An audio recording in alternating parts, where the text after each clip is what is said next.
ஜிஎஸ்டியோட reforms வந்து நடந்துருச்சு. இப்போ வந்து எது எதுக்கெல்லாம் ஜிஎஸ்டி வந்து கம்மி பண்ணியிருக்காங்க, எது எதுக்கெல்லாம் வந்து ஜிஎஸ்டி அதிகமாக்கியிருக்காங்க அப்படின்னு சொல்லி நம்ம வந்து பார்க்கலாம். நீங்க புதுசா இன்சூரன்ஸ் எடுக்க போறீங்க, இல்ல நீங்க புதுசா வண்டி வந்து வாங்க போறீங்க அப்படின்னா செப்டம்பர் 22க்கு அப்புறமே நல்ல டேட்டா வந்திருக்கு. ஸோ எது எதுக்கெல்லாம் ஜிஎஸ்டி குறைச்சிருக்காங்க அண்ட் தென் குறைச்சதுனால நமக்கு எப்படி பெனிஃபிட்டா இருக்கும் அப்படின்னு சொல்லிட்டு பார்க்கலாம். ஃபர்ஸ்ட் வந்து எசென்சியலான ஃபுட்ஸுக்கு வந்து குறைச்சிருக்காங்க. இல்ல இந்த யூஹெச்டி மில்க் அப்படின்னு சொல்லுவாங்க, அல்ட்ரா ஹை டெம்பரேச்சர்டு மில்க் அப்படின்னு சொல்லுவாங்க. அண்ட் தென் எல்லா இந்தியன் பிரெட்ஸ்க்கு வந்து பார்த்தீங்கன்னா ஜிஎஸ்டி இப்போ வந்து கிடையாது அப்படின்னு சொல்லியிருக்காங்க. இதுக்கு முன்னாடி இந்த ஜிஎஸ்டி வந்து 5% வந்து இருந்துச்சு. ஸோ இந்த எசென்சியல் ஃபுட்ஸுக்கு நம்ம ஓவராலா பார்க்கும்போதே இங்க எதுக்குமே ஜிஎஸ்டி வந்து கிடையாது. இதுக்கு முன்னாடி இந்த ஜிஎஸ்டிக்கு இப்போ எதுவுமே ஜிஎஸ்டியே வந்து கிடையாது. இதுல அடுத்ததா வந்து லைஃப் சேவிங் மெடிசன்ஸ் சொல்றாங்க. ஸோ இதுல வந்து ஜிஎஸ்டியே கிடையாது. அண்ட் தென் இன்னொன்னு இந்த கேன்சர் ட்ரக்ல வந்து ஒரு 33 ட்ரக்ஸ் வந்து ஸ்பெசிஃபிக்கான ட்ரக்ஸ்க்கு இங்க வந்து ஜிஎஸ்டியே வந்து கிடையாது. ஹெல்த்க்கும் லைஃப் இன்சூரன்ஸ்க்கும் வந்து பார்த்தோம்னா ஜிஎஸ்டி அதுக்கப்புறம் கிடையாது அப்படின்னு சொல்லியிருக்காங்க. ஸோ இங்க ஹெல்த் அண்ட் லைஃப்ல ஜிஎஸ்டியே கிடையாதுன்னு சொல்றாங்களா. ஸோ இங்க வந்து 18% ஜிஎஸ்டியா இருந்துச்சு. இப்போ வந்து ஜிஎஸ்டியே கிடையாதுன்னு சொல்றாங்க. நம்ம ஒரு பிரீமியமா வந்து கொடுத்து வாங்கும் போது இது எப்படி இம்பாக்டா இருக்கும் அப்படின்னா, ஒரு 10,000 நம்ம வந்து பிரீமியம் வந்து கட்டுறோம்னு வச்சுக்கலாம். ஃபார் எக்ஸாம்பிள் இண்டிவிஜுவலுக்கு ஒரு 10,000 கட்டுறோம், இல்ல வந்து பார்த்தோம்னா நம்ம ஒரு ஃபேமிலிக்கே எடுக்கிறோம் அப்படின்னும் போது ஒரு 30,000 வந்து நம்ம கட்டுறோம்னு வச்சுக்கலாம். ஸோ நம்ம அப்படி பார்த்தோம் அப்படின்னா 11,800 வந்து நம்ம கட்டுற மாதிரி இருக்கும். 10,000 நம்ம பிரீமியம்க்கு 11,800 வந்து கட்டுற மாதிரி இருக்கும். 18% ஜிஎஸ்டி ஆட் ஆனா.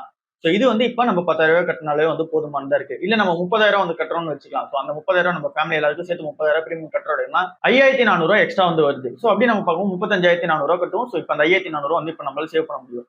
இது எல்லாமே செப்டம்பர் 22க்கு அப்புறம் வந்து எஃபெக்டிவ்ல வரப்போகுது. ஸோ இது வந்து என்ன ஒரு ஃபோக்கஸ்ல ஆரம்பிக்கப்பட்டது அப்படின்னா, இங்க ஃபர்ஸ்ட் டைம் இன்சூரன்ஸ் வந்து கட்ட வரவங்களுக்குலாம் ஒரு பெனிஃபிட்டா வந்து இருக்கும். பட் ஆனா இங்க இன்னொரு பிரச்சனையும் இருக்கு. இங்க இன்சூரன்ஸ் கம்பெனிஸ் எல்லாமே இந்த 18% ஜிஎஸ்டில இருந்து தான் அவங்களோட ஐடிசி வந்து கிளைம் பண்ணிப்பாங்க. இங்க ஐடிசின்னும் போது இன்புட் டாக்ஸ் கிரெடிட்னு சொல்லுவாங்க.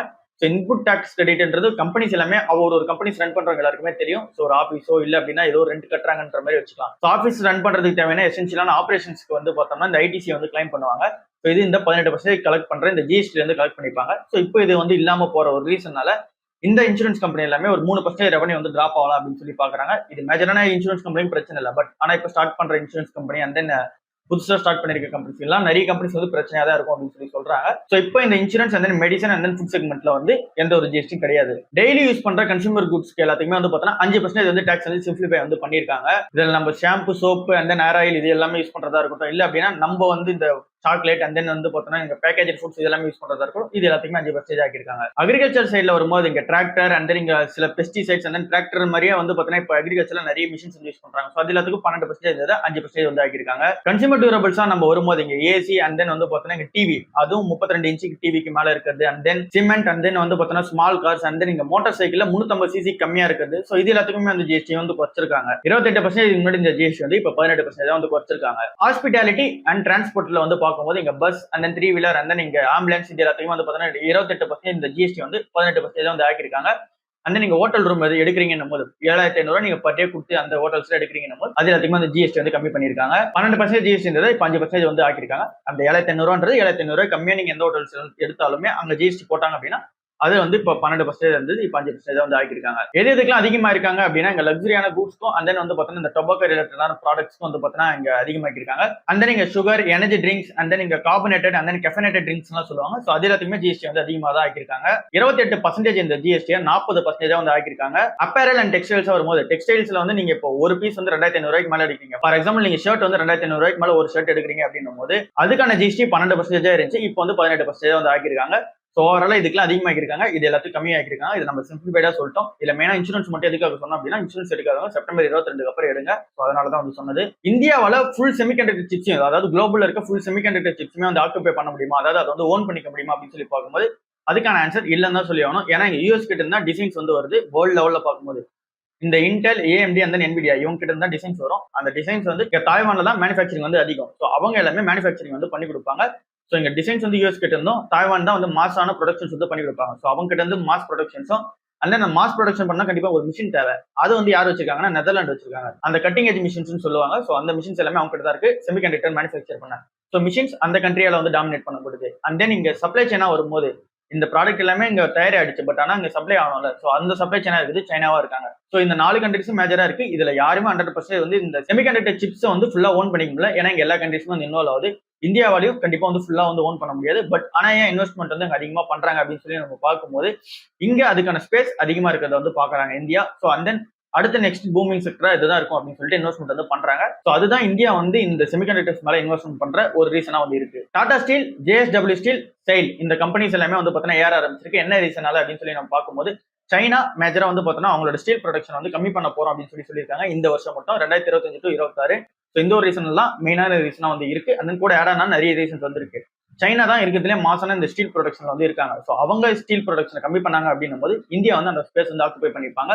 ஸோ இந்த ஒரு ரீசன்ஸ் தான் ஃபர்ஸ்ட் ரீசனா இருக்கு இந்த ஷேர்ஸ் எல்லாம் ஏற. அண்ட் தென் இன்புட் வந்து இவங்களுக்கு வரது இந்த அயன் ஓரோ இருக்கட்டும், இந்த ஸ்டீல் தயாரிக்கிறதுக்கான இன்புட்ஸ் வரும்ல, ஸோ அந்த இன்புட்ஸ் எல்லாமே சீப்பரா இவங்களுக்கு வந்து கிடைக்குது. பட் அப்படியே கூட வந்து பார்த்தோன்னா இவங்க அந்த பிரைஸை வச்சு விற்கும் போது ஸோ அதை வந்து இவங்க ஸ்டேபிளான பிரைஸ்ல தான் விற்கிறாங்க. ஸோ ஸ்டேபிளான பிரைஸ்ல விற்கிறாங்க, பிரைஸ் ஏற்றவும் இல்லை இறக்கவும் இல்லை, சீப்பரான இன்புட் வந்து கிடைக்குது. ஸோ அவங்களால மார்ஜின்ஸ் வந்து மெயின்டைன் பண்ண முடியுது. இது செகண்டா இருக்கு. அண்ட் தென் தேர்டா இருக்குது இங்க யூஎஸ் டாலர் வந்து வீக் ஆயிட்டே இருக்கு. ஸோ இங்க வேர்ல்ட் லெவல் வந்து பார்த்தோன்னா டாலர் ட்ரேட் தான். ஸோ அந்த நீங்க ஸ்டீலா வந்து பார்க்கும்போது டாலர் தான் ட்ரேட் பண்ணிப்பாங்க. ஸோ இங்க யூஎஸ் டாலர் வந்து சீப்பா இருக்கும்போது இது வந்து இந்த ஸ்டீல் கம்பெனிஸ் எல்லாமே பெனிஃபிட்டா இருக்கிற ஒரு ரீசனா இருக்கு. ஸோ இந்த 3 ரீசன்ஸ் கம்பெனியா தான் ஸ்டீல் ஷேர்ஸ் எல்லாமே ஏற ஆரம்பிச்சிருக்கு. இப்பவுமே டாடா ஸ்டீல் அண்டர் வேல்யூல வந்து கிடையாது. அதே ஜேஎஸ்டபிள்யூ ஸ்டீலுமே அண்டர் வேல்யூல வந்து கிடையாது. ஜைடஸ் வெல்னஸ் கம்பெனி 15% வந்து ஏறி இருக்கு இந்த மந்த் மட்டுமே. ஸோ இந்த ஓவரால் இயர்ல வந்து பார்க்கும்போதுமே ஒரு 18% வந்து ஏறி இருக்கு. என்ன ரீசனால அப்படின்னு சொல்லி நம்ம பார்க்கும்போது இப்போ அந்த ஸ்டாக் ஸ்பிளிட் வந்து அனௌன்ஸ்மெண்ட் வந்து பண்ண போறாங்க செப்டம்பர் 18 அன்னைக்கு தான் ரெக்கார்ட் டேட் வச்சிருக்காங்க. ஸோ இந்த ரெக்கார்ட் டேட்குள்ள வந்து பார்த்தோன்னா ஸ்டாக் ஸ்பிளிட் வந்து நடக்கும்போது ஸோ இந்த ஒரு ஸ்டாக் ஸ்பிளிட்டை கன்சிடர் பண்ணியும் அண்ட் இப்போ யூகேல ஒரு கம்பெனி வந்து வாங்குறாங்க. ஸோ இது எல்லாத்தையும் கம்பைன் பண்ணி தான் ஏற்றிருக்காங்க. அண்ட் நீங்க புரோக்கரேஜ் அப்கிரேடா வந்து பார்க்கும்போது இங்க ஆனந்த் ராத்தின்றவங்க என்ன சொல்றாங்க அப்படின்னா அந்த புரோக்கரேஜ் ஃபர்ம்ல இருக்கவங்க என்ன சொல்றாங்க அப்படின்னா இங்க வந்து 2900 வரைக்கும் இந்த ஷேர் வந்து போகும் அப்படின்னு சொல்லி இங்க டார்கெட் பிரைஸ் வந்து வைக்கிறாங்க. இந்த ஒரு ரீசன்ஸ் எல்லாமே கம்பைன் பண்ணி தான் ஜேடிஎஸ் வெல்னஸோட ஷேர் வந்து ஏற ஆரம்பிச்சிருக்கு. பட் இது வந்து ஒரு ரேலிடி ஷேரா தான் வந்து இருக்கு. இது வந்து அண்டர் வேல்யூல வந்து வரல. ஸோ பார்த்து என்ன இதெல்லாம் டிசைட் பண்ணுங்க. கன்சிடரேஷன் ஸ்டேஜ்ல வந்து கிடையாது. ஆனா இந்த ஷேர் வந்து ஏத்திக்கிட்டே இருக்காங்க. அந்த ஒரு குட் நியூஸ் வச்சு எஸ் பேங்க்ல இன்வெஸ்ட்மெண்ட் பண்றதுக்கு எஸ்எம்பிசிக்கு அப்ரூவல் வந்து கொடுத்துட்டாங்க. சிசிசிஐ காம்படிஷன் கமிஷன் ஆஃப் இந்தியா மட்டும் தான் அப்ரூவல் தராம இருந்தாங்க. ஆர்பிஐ எல்லாம் இதுக்கு முன்னாடி வந்து அப்ரூவல் தந்துட்டாங்க. இப்போ காம்படிஷன் கமிஷன் ஆஃப் இந்தியாவும் வந்து அப்ரூவல் தந்துட்டாங்க. ஸோ அவங்களால 24% மேல அந்த ஸ்டேக் வந்து ஏத்திக்க முடியும். ஸோ இப்போ சுமிதோமோ பேங்க் வந்து பார்த்தீங்கன்னா இது ஒரு பெரிய பிளஸ் வந்து இருக்கு. இவங்க ஜப்பான்லேயே பெரிய பேங்கா இருக்காங்க, செகண்ட் லார்ஜஸ்ட் பேங்கா வந்து இருக்காங்க. ஸோ அந்த கம்பெனி இதில் இன்வெஸ்ட்மெண்ட் பண்ண வரதும் அந்த இப்போ திரும்ப சேர் பர்சன் வந்து ரீஅப்பாயின்மெண்ட் பண்ணதா இருக்கட்டும். ஸோ எல்லாமே எஸ் பேங்க் பெனிஃபிட்டா வந்து அமைதி தான் போகுது. பட் ஆனா இந்த இன்வெஸ்ட்மெண்ட் உள்ள வரட்டும், அந்த சேர் பர்சன் அதுக்கான கரெக்டான ஆளை வந்து பிடிக்கட்டும், சிஓ எல்லாம் கரெக்டா அப்பாயின்மெண்ட் பண்ணட்டும். அதுக்கப்புறமேட்டுக்கு என்னெல்லாம் வந்து டிசைட் பண்ணலாம். அண்ட் தென் இப்போ வரைக்கும் பார்த்தீங்கன்னா இந்த டாக்ஸ் அண்ட் ரேலி மூலமாவே தான் ஏறிட்டு இருக்கு. ஃபண்டமெண்டல்ஸா இன்னும் எந்த ஒரு சேஞ்சும் இல்லை. ஸோ ஃபண்டமெண்டல் சேஞ்ச் வரட்டும், அதுக்கப்புறமேட்டுக்கு நம்மளோட மைண்ட் செட்டை சேஞ்ச் பண்ணிக்கலாம் கன்சிடர் பண்றதுக்காக. ஜாகுவார் அண்ட் லேண்ட் ரோவர்ல ஒரு பெரிய பிரச்சனை வந்து கிரியேட் ஆயிருக்கு. இதை நம்ம நேற்று டிஸ்கஸ் பண்ணியிருந்தோம். ஸோ அதை வந்து இன்னும் சிம்பிளிஃபைடா பார்த்தலாம். ஐடி இஷ்யூஸ் வந்து நடந்திருக்கு, சைபர் செக்யூரிட்டி அட்டாக் வந்து நடந்திருக்கு. ஸோ சிம்பிளா என்ன அப்படின்னா சைபர் செக்யூரிட்டி அட்டாக் வந்து நடத்திருக்காங்க இந்த ஜேஎல்ஆர்ல. ஸோ இந்த ஒரு சைபர் அட்டாக் வந்து என்ன நடந்திருக்கு அப்படின்னா இவங்களோட ஆட்டோமேஷன் நெட்வொர்க் வந்து பார்த்தீங்கன்னா ஃபுல்லா பாதிக்கப்பட்டிருக்கு. ஸோ இங்க ஆட்டோமேட்டிவா ரோபோட்ஸ் தான் வந்து இங்க பார்த்தீங்கன்னா இங்க நிறைய இங்க மேனுஃபேக்சரிங் வந்து ஹெல்ப் பண்ணுது. ஸோ அந்த ஆட்டோமேட்டிவான ரோபோட்ஸ் வந்து செயல்படாமல் நின்றுச்சு. ஏன்னா இந்த சைபர் அட்டாக்னால அந்த உங்களோட ரோபோட்டிக்ஸ் அந்த உங்களோட சிஆர்எம் டூல்ஸ் அந்த இஆர்பி டூல்ஸ் அண்ட் தென் உங்களோட டீலர் போர்ட்டல் அந்த உங்களோட கஸ்டமர் போர்ட்டல் அந்த உங்களோட இமெயில் சப்போர்ட் எல்லாமே வந்து பார்த்தீங்கன்னா டிராப் ஆயிடுச்சு. இது எல்லாமே செயல்படாம இருக்கு இப்போ வரைக்குமே. ஸோ இது வந்து இவங்களோட ப்ரொடக்ஷன் வந்து இன்னும் லேட்டர் ஆன் பண்ணிட்டே இருக்கு. இவங்களோட ஈவி ப்ரொடக்ஷன் ஏற்கனவே டிலே ஆயிட்டு வருது. இந்த range rover and then Jaguar. So இந்த ஈவி ப்ரொடக்ஷன் ஏற்கனவே ஸ்லோ டவுன் ஆயிட்டு வருது. ஏன்னா எங்க ப்ரொடக்ஷனே வந்து இப்போ கம்ப்ளீட்டா ஸ்டாப் ஆகி நிக்குது. ஸோ இது வந்து ஒரு நெகட்டிவான இம்பாக்டா தான் இருக்கு டாடா மோட்டர்ஸ்க்கு. இப்போ டாடா மோட்டர்ஸ் சொல்லியிருக்க விஷயம் என்னவா இருக்கு அப்படின்னா எங்களோட டேட்டா எதுவுமே பிரீச் ஆகல, அதாவது கஸ்டமரோட டேட்டா எதுவுமே வெளியே போகல, சேஃபா தான் இது வந்து இருக்கு. இப்போ வரைக்கும் எந்த பிரீச்சும் வந்து கிடையாது. ஸோ எங்களோட குளோபல் அப்ளிகேஷன்ஸை நாங்க வந்து ரீஸ்டார்ட் பண்ணுவோம் அப்படின்னு சொல்லியிருக்காங்க. இப்போ வரைக்கும் எந்த டேட்டாவும் டெஃப்ட் ஆகல அப்படின்னு சொல்லியிருக்காங்க. ஸோ பட் ஆனா இது டாடா மோட்டர்ஸ்க்கு ஒரு நெகட்டிவா தான் இருக்கு. சைபர் அட்டாக் நடந்தா மொத்தமா வந்து ஸ்டாப் ஆகுது, இவங்க ப்ரொடக்ஷன் வந்து ஸ்டாப் ஆகுது, அண்ட் தென் டேட்டாஸும் போயிருக்கிறதுக்கான சான்சஸ் வந்து இருக்கிறது அதிகமா வந்து இருக்கு. பட் ஆனா இவங்க இப்போ வரைக்கும் இல்ல அப்படின்னு சொல்லியிருக்காங்க. டாடா மோட்டர்ஸ் இன்னொரு அப்டேட் இருக்கு. அவங்களோட கமர்ஷியல் வெஹிக்கிள் செக்மெண்ட்ல ஒரு வண்டி வந்து இப்போ லான்ச் பண்ணிருக்காங்க. இது வந்து 4 வீலர் அண்ட் தென் நீங்க 6 வீலராகவும் இது வந்து ஆக்ட் ஆகும். ஸோ இது வந்து ஒரு 5 டன் கெப்பாசிட்டி உள்ள ஒரு ட்ரக்கா வந்து இருக்கு. ஸோ இந்த லான்ச்சிங் உங்களுக்கு ஒரு பெனிஃபிட்டா தான் வந்திருக்கும். இதுல வந்து இந்த கார்கோ டீலர்ஸ் எல்லாருமே வந்து மெயினா யூஸ் பண்ணுவாங்க. இந்த டெலிவரி ட்ரக்கா வந்து இது வந்து மெயினா யூஸ் பண்ணுவாங்க. ஸோ இது வந்து கமர்ஷியல் வெஹிக்கிள் செக்மெண்ட்டுக்கு ஒரு பிளஸா வந்து இருக்கு. பேசஞ்சர் வெஹிக்கிள் செக்மெண்ட் இங்க ஜேஎல்ஆர் தான் மெயின். ஸோ அதுவே வந்து பார்த்தோன்னா இப்போ ஒரு ப்ரெஷர்ல இருக்கிறதா நல்லா தெரியுது. போட்டோட ஐபி வந்து பார்த்தோன்னா வரப்போது தெரிஞ்சிச்சு. 2022 வந்து பார்த்தோன்னா 2000 கோடி வந்து ரைஸ் பண்ற பிளான்ல வந்து வந்தாங்க. பட் ஆனா இன்டர்னலாவே அந்த காசு வந்து அவங்க ரைஸ் பண்ணிக்கிட்டாங்க ஒரு பிரைவேட் இன்வெஸ்ட்மெண்ட் மூலமா. பட் இப்போ வந்து திரும்ப வந்து பார்த்தோன்னா 2000 கோடி தான் இவங்க டார்கெட்டா வச்சு வராங்க இங்க ஐபிஓ ரைஸ் பண்றதுக்காக. இல்ல ஃப்ரெஷர்ஸ் தான் வந்து பார்த்தோன்னா 900 crores and then offer for சேல்ல 1100 கோடியை வந்து பார்த்தோன்னா இங்க ரைஸ் பண்ற பிளான்ல வந்து வந்திருக்காங்க. இந்த அமௌண்ட் வச்சு அவங்க என்ன பண்ண போறாங்க, அவங்களோட ஏற்கனவே இருக்க கடன் வந்து திரும்ப ரீபே வந்து பண்ண போறாங்க. அண்ட் தென் இங்க அவங்களோட ஆர்என்டி கெப்பாசிட்டி வந்து இம்ப்ரூவ்மெண்ட் வந்து பண்ண போறாங்க. அண்ட் தென் அவங்களோட ப்ராடக்ட் போர்ட்ஃபோலியோ டைவர்சிஃபிகேஷன் பண்ண போறாங்க. இதுதான் இதுக்கான ரீசனா இருக்கு. இந்தியாவோட இங்க வியரபிள் செக்மெண்ட்ல வந்து பார்க்கும்போது 26% இந்த கம்பெனிக்கு தான் வந்து பார்த்தோன்னா மார்க்கெட் ஷேர் இருக்கு.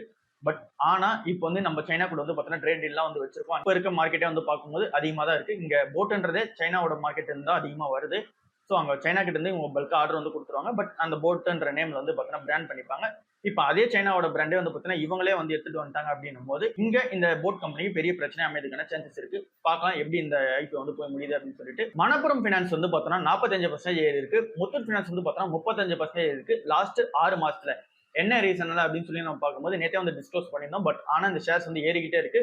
கன்சிடரேஷன் ஸ்டேஜ்ல வந்து பார்த்தீங்கன்னா கிடையாது. அந்த ரேலின்றது வந்து பார்த்தீங்கன்னா ஸ்டார்ட் ஆயிடுச்சு. இப்போ நம்ம கிட்ட கன்சிடர் பண்ற ஸ்டேஜ்ல கிடையாது. பட் ஆனா இந்த ஷேர்ஸ் வந்து ஏறிக்கிட்டே இருக்கு.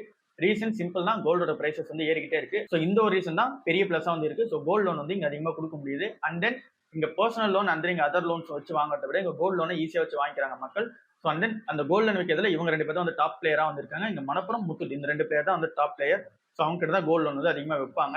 இங்க டிஜிட்டலா வந்து இந்த கோல்டு லோன் விற்கிறதுலுமே இவங்க டாப்பா வந்து இருக்காங்க. ஸோ இதுல எல்லாமே ரீசனா அமைது. அண்ட் தென் ஆர்பிஐயோட கைட்லைன்ஸ், ஃபார் எக்ஸாம்பிள் வந்து நீங்க 100 ரூபா கோல்டு லோன் கொடுக்குறீங்க அப்படின்னும் போது அதுல 75 ரூபா தான் நீங்க கோல்டு லோன் கொடுக்கணும். 25 ரூபா வந்து பாத்தீங்கன்னா நீங்க பேக்கப்ல சேஃப்டியா வச்சுக்கணும். இப்போ வந்திருக்க கைட்லைன்ஸ் படி 85 ரூபா வரைக்கும் நீங்க லோன் கொடுக்கலாம் அப்படின்னு சொல்லியிருக்காங்க. ஸோ இந்த மாதிரி வந்து பாத்தீங்கன்னா ஒரு லிமிட் ஏற்ற மாதிரி இங்க வந்து பாத்தீங்கன்னா பர்சன்டேஜ் வந்து மாத்திருக்காங்க. ஃபார் எக்ஸாம்பிள் நீங்க 2 லட்சம் ரூபா இல்ல அப்படின்னா அதுக்கு கீழே நீங்க கொடுக்குறீங்கன்னும் போது இந்த ஒரு 85% ஆக்ட் ஆகும். ஸோ அந்த மாதிரி அதுக்கேற்ற மாதிரி நீங்க லோன் அதிகமா ஏற அதுக்கேற்ற மாதிரி இந்த பர்சன்டேஜ் மாறும். பட் எல்லாமே இந்த ஆர்பிஐ கைட்லைன்ஸ் எல்லாமே இந்த கம்பெனி பிளஸா தான் வந்து அமைஞ்சிருக்கு. ஸோ எல்லா ரீசன்ஸும் கம்பைன் பண்ணி இந்த மணப்புறம் அந்த முத்தூட் வந்து ஏற ஆரம்பிச்சிருக்கு. இப்போ இந்த ரெண்டுல பார்ட்டிசிபேட் பண்ண முடியாது. நெட்வேப் டெக்னாலஜிஸ் வந்து பார்த்தீங்கன்னா 12% ஏறி இருக்கு. இதுக்கான ரீசன் வந்து சிம்பிள் தான். இவங்க வந்து இப்போ இந்தியாவோட ஏஐ மிஷன்ல வந்து கான்ட்ரிபியூட் பண்ற விதமா சாவரின் ஏஐ கம்ப்ளீட் இன்ஃப்ராஸ்ட்ரக்சர்ன்ற ஒரு ப்ராஜெக்ட் வந்து கையில எடுத்திருக்காங்க. ஸோ இது வந்து ஒரு 1734 கோடி ரூபாய் ப்ராஜெக்ட் உள்ளதா இருக்கு. இது வந்து இந்தியாவோட ஏஐ மிஷன்ல இவங்க டாமினேட்டா இருக்காங்க. ஸோ இது வந்து என்ன மாதிரியான மிஷன் அப்படின்னு சொல்லி பார்க்கும்போது இங்க NVIDIA எப்படி இங்க கிராபிக்ஸ் கார்டெல்லாம் தயாரிச்சு கொடுக்குறாங்க. ஸோ இந்த ஜிபின்னு சொல்லுவோம்ல, அந்த மாதிரி ஒரு ஜிபி வந்து தயாரிச்சு கொடுக்கறதுக்கான ஒரு ப்ராஜெக்ட் டீல தான் இருக்கு. ஸோ இது வந்து இந்த நெட்வொர்க் டெக்னாலஜிக்கு ஒரு பெரிய பிளஸ் அமையும் அப்படின்னு சொல்லிட்டு எங்க ஷேர் வந்து 12% வந்து ஏற்றிருக்காங்க. இப்போ இந்த ஷேர் வந்து 110 பில இருக்கு. ரொம்ப ஓவர் பிரைஸா தான் வந்து இருக்கு. இந்த டைம்ல இது வந்து கன்சிடரபிள் ஸ்டேஜ்ல வந்து கிடையாது. கம்மியாச்சு அப்படின்னா அப்போ பார்த்துக்கலாம். பட் இந்த கம்பெனி வந்து கடன் எதுவும் பெருசா கிடையாது. அந்த ஏஐ டெக்னாலஜிஸ் தான் இருக்காங்க. பட் ஆனா ஓவர் பிரைஸா வந்து இருக்கு. கம்மியாகட்டும், அப்போ என்ன இதெல்லாம் டிஸ்கஸ் பண்ணலாம். கல்யாண் ஜுவல்லர்ஸ்குள்ள இருக்கிற இந்த கேண்டரின்ற செக்மெண்டோட Q1 பெர்ஃபார்மன்ஸ் வந்து வந்துருச்சு. அது எப்படி இருக்கு அப்படின்னு சொல்லி நம்ம பார்க்கும்போது ரெவன்யூ 50 கோடி பண்ணிருக்காங்க. பட் லாஸ் வந்து 10 கோடி ரூபா வந்து பண்ணிருக்காங்க. இப்போ லாஸ் மேக்கிங்கா தான் வந்து இருக்காங்க. கல்யாண் ஜுவல்லர்ஸ்லயும் வந்து பாத்தீங்கன்னா கேண்டரின்னு சொல்லிட்டு ஒரு செக்மெண்ட் இருக்கு. இங்க எப்படி டைட்டனுக்கு வந்து பாத்தீங்கன்னா தனி சிமியா ஜோயான்னு இருக்கும், அந்த மாதிரி இங்க கல்யாணுக்கு வந்து பாத்தீங்கன்னா இந்த கேண்டரின்ற ப்ராடக்டா வந்து இருக்கு. ஸோ இதுல இப்போ என்ன அப்டேட்னு சொல்லி நம்ம பார்க்கும்போது வார்பக் பிங்கர்ஸ் வந்து பார்த்தீங்கன்னா இல்லை காசு போறதா வந்து சொல்லியிருக்காங்க. 10% வந்து பார்த்தீங்கன்னா ஸ்டேக் வாங்குற பிளான்ல வந்து இருக்காங்க. 800 கோடியில இருந்து 850 கோடி ரூபா வந்து ஸ்டேக் வந்து இந்த கேண்டரியில வந்து வாங்க போற பிளான் வந்து இருக்காங்க. ஏற்கனவே இவங்க வந்து கல்யாண் ஜுவல்லர்ஸ்ல வந்து பார்த்தோம்னா லாஸ்ட் ஒரு 10 இயர்ஸ் வந்து வாங்கிட்டு வந்தாங்க. இந்த 2014 டு 24 வரைக்கும் வாங்கிட்டு வந்தாங்க. அதை வந்து ஆகஸ்ட் 2024 வந்து பார்த்தீங்கன்னா வித்துட்டு வெளியே போயிட்டாங்க. இந்த வார்பக் பிங்கர்ஸ் வந்து அதுக்கு பின்னாடி இப்போ கல்யாணம் வந்து கிடையாது. பட் திரும்ப வந்து பார்த்தீங்கன்னா கேண்டரியில் இன்வெஸ்ட் பண்ற பிளான்ல வந்து இறங்கிட்டாங்க. ஸோ இது வந்து இந்த கம்பெனி பிளஸ் அமையும் அப்படின்னு சொல்லி எதிர்பார்க்கும் போது அந்த அளவுக்கான பர்சன்டேஜ் ஏறலனாலும் கல்யாண் ஜுவல்லர்ஸ் வந்து ஏறி இருக்கு. கன்சிடரேஷன் ஸ்டேஜ்ல வந்து கிடையாது அப்படின்றத உண்மை. ஐடிசிக்கு இந்த டாக்ஸ் ஏற்றது எல்லாமே ஒரு பெரிய நெகட்டிவ் அமையுமா அப்படின்னு சொல்லி பார்க்கும்போது பெரிய நெகட்டிவ்லாம் எதுவும் அமையாது. லாஸ்ட் 2 இயர்ஸா ரிட்டர்ன் இல்லை அப்படின்றது வந்து உண்மைதான். லாஸ்ட் 2 இயர்ஸா வந்து ரிட்டர்ன் இல்லை. அண்ட் நீங்க காட்ஃப்ரே ஃபிலிப்ஸோட ரிட்டர்னோட கம்பேர் பண்ணும்போது எல்லாமே கம்மி தான். பட் ஆனாலும் மார்க்கெட் ஷேர் அதிகமாக ஓன் பண்றது ஐடிசியா தான் வந்து இருக்காங்க. அண்ட் தென் அண்டர் வேல்யூல இருக்கிறதும் ஐடிசியா தான் வந்து இருக்கு. ஸோ ஸ்லோ அண்ட் ஸ்டெடி க்ரோத்தா தான் வந்து இருக்கும் இந்த கம்பெனின்றது. ரொம்ப அப்ராலையும் போகுது, ரொம்ப டவுன்லராலையும் வந்து போகாது. ஸோ ஆனாலும் ஒரு ஸ்டெடி பிளேயராகவும் அந்த மார்க்கெட் ஷேர் அதிகமாக ஓன் பண்றது இவங்க தான் இருக்காங்க. இந்த ஒரு சிகரெட் டாக்ஸ்னால இந்த கம்பெனி வந்து பார்த்தோன்னா எந்த ஒரு நெகட்டிவ் இம்பாக்டும் ஆகாது. ஏன்னா சிகரெட் பிடிக்கிறவங்க வந்து பிடிச்சிட்டு தான் இருக்க போறாங்க. சேல்ஸ்ன்றது அதிகமாக தான் நடந்துகிட்டு இருக்கு. ஸோ இதனால எந்த ஒரு பிரச்சனையும் இருக்காது அப்படின்றது தான் வந்து என்னோட தாட்டா வந்து இருக்கு. ஸோ ஐடிசி வந்து இன்னும் கன்சிடர் பண்ற ஸ்டேஜில் தான் இருக்கு. இன்னொரு 400 கீழே போச்சு அப்படின்னா கண்டிப்பா கன்சிடர் பண்ணிட்டே தான் இருப்பேன். இப்பவும் கன்சிடர் பண்ணிட்டு தான் இருக்கேன். இண்டஸ்இண்ட் பேங்கோட ஃபார்மர் CFO கோபிந்த் ஜெயின் என்றவங்க வந்து பார்த்தோன்னா இங்க பிரைம் மினிஸ்டருக்கு வந்து ஒரு லெட்டர் ஒன்று எழுதியிருந்தாங்க. ஸோ தென் இது வந்து பார்த்தோன்னா கோர்ட்டுக்கும் வந்து பார்த்தோன்னா சப்மிட் பண்ற பிளான் வந்திருந்தாங்க. ஸோ அதில் சொன்ன வந்தது என்ன அப்படின்னு சொல்லி சிம்பிளா வந்து பார்க்கும்போது CFO வந்து இவர் பதவியில் இருக்கும்போது இந்த கம்பெனில நடக்கிற அக்கௌண்டிங் டிஸ்பரன்ஸ் எல்லாமே நோட் பண்றாரு. அதுலயும் மெயினா சேர்மன் மேத்தா அண்ட் தென் அவர் சுத்தி இருக்கிற ஒரு டார்கெட்டான ஒரு எம்ப்ளாயிஸ் வந்து இருக்காங்க. ஸோ அந்த டார்கெட்டட் எம்ப்ளாயிஸ் அண்ட் தென் இந்த மேத்தா இவங்க எல்லாரும் சேர்ந்து பண்றதா வந்து சொல்லியிருந்தாங்க. அதாவது இந்த அக்கௌண்டிங் டிஸ்பரன்ஸ்ல தப்பு நடக்கிறதுக்கு இவங்க தான் மெயின் காரணம் அப்படின்றத சொல்றாங்க. ஸோ இதுல நான் எல்லாமே நோட்டீஸ் பண்ணி இங்க பிரைம் மினிஸ்டர் வந்து லெட்டர் அனுப்பிச்சேன். பட் ஆனா அதுல எந்த ஒரு ரிப்ளையும் வந்து பார்த்தீங்கன்னா கிடையாது. அண்ட் இந்த கம்பெனில இருந்து இவரும் வந்து பார்த்தீங்கன்னா வெளியே வந்துட்டாங்க. அண்ட் இந்த பேங்க் சொல்றது என்னவா இருக்கு அப்படின்னா இவரோட அலிகேஷன்ஸ் எல்லாமே வந்து தப்பு அப்படின்ற மாதிரி பேங்க் சைட்ல இருந்து பார்த்தீங்கன்னா சொல்றாங்க. இவர் வந்து இல்ல இது எல்லாமே உண்மைதான் அப்படின்னு சொல்லிட்டு வந்து பார்த்தீங்கன்னா ஸ்ட்ராங்கா வந்து சொல்றாரு. இது எல்லாமே இந்த கம்பெனி உள்ள இருக்க பெரிய பிரச்சனை இருக்கு. CFOன்றது ஒரு கம்பெனிக்கு ரொம்ப முக்கியம். அவர் சொல்லும் போது வந்து பார்த்தீங்கன்னா நம்ம ஏத்துக்கிட்டு தான் ஆகணும். ஏற்கனவே வந்து நியூஸ் தான். பட் ஆனாலும் அந்த பிரச்சனை வந்து திரும்ப வந்து பார்த்தீங்கன்னா சூடு பிடிக்க ஆரம்பிச்சிருக்கு. ஸோ இது ஒரு பிரச்சனையா இருக்கு. அண்ட் தென் இங்க இண்டஸ்இண்ட் பேங்க்ல இங்க அண்ணா நகர் பிரான்ச்ல ஏற்கனவே ஒரு நியூஸ் நடந்தது வந்து சொல்லியிருந்தான். இங்க வந்து NRI கப்பல் வந்து பார்த்தீங்கன்னா ஒரு 4.5 கோடி ரூபாய் அவங்களோட அக்கௌண்ட்ல இருந்து பார்த்தீங்கன்னா FDல போட்ட அமௌண்ட் வந்து பார்த்தீங்கன்னா இங்க இருக்க இந்த அண்ணா நகர் பிரான்ச்ல இருக்க அந்த எம்ப்ளாயிஸ் வந்து ஒரு 3 பேர் சேர்ந்து வந்து என்ன பண்ணிருக்காங்க அப்படின்னா அவங்களோட போலி சிக்னேச்சர் வந்து போட்டுட்டு அந்த காசு வந்து எடுத்திருக்காங்க. இதை வந்து NRI வந்து நோட் பண்ணிட்டு இங்க கம்ப்ளைண்டா வந்து கொடுத்தாங்க. CBI கிட்ட மூவ் ஆகி அவங்களும் வந்து கண்டுபிடிச்சு வந்து சொல்லியிருக்காங்க.